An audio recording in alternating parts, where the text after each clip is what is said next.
Mahal na ina ng Dear laging Mother saklolo. of Dear Perpetual Mother of Help. Perpetual Help. Mahal na ina ng Dear laging Mother of saklolo. Mahal na Perpetual ina Help. ng laging saklolo.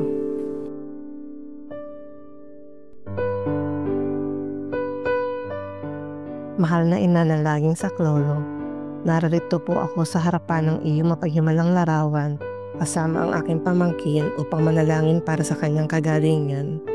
Patid ko po ang lahat ng mga masasakit na pinagdaraanan niya simula pa noong siya ay munting bata.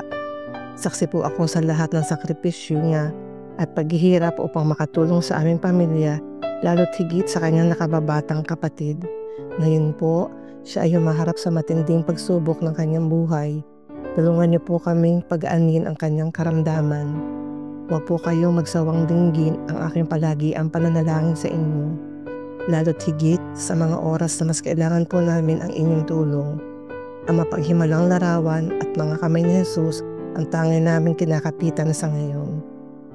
Naway makamit ng aking pamangkin ang kagalingan sa kanyang matinding labang kumukontra sa kanyang kalusugan. Sa bawat pagsubok na ito, mananatili akong kasama niya at patuloy na maniniwalang kakayanin niya ito. Kalakip ang kanyang buong pusong pananampalataya sa inyo. Sa kabila ng lahat ng kanyang pinagdaraanan, narating niya ang noon pa may taimtim na niyang ipinapanalangin sa inyo. Ang siya ay makapagtapos sa kursong civil engineering. Masaya ako at tunay na humahanga sa kanyang dedikasyon at katatagan upang marating ang tagumpay na ito. Sa mga sandaling ito, ang aking pamilya ay patuloy na nagpupuri at nagpapasalamat sa inyo. Panginoon at mahal na ina ng laging saklolo, batid ko po na kayo ay palaging nariyan at hindi kami pinababayaan.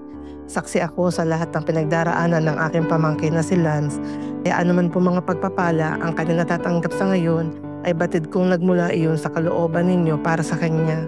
Inay, kayo po ay isang katibayan na tunay ngang laganap ang inyong kabutihan loob. Nasaksihan ko ito at ang aking pamilya sa patuloy na pananampalataya sa inyo. Maraming salamat, Inay Maria at Kuya Jesus. Hanggang sa muli po, mahal na mahal po namin kayo. Nagmamahal ang inyong anak.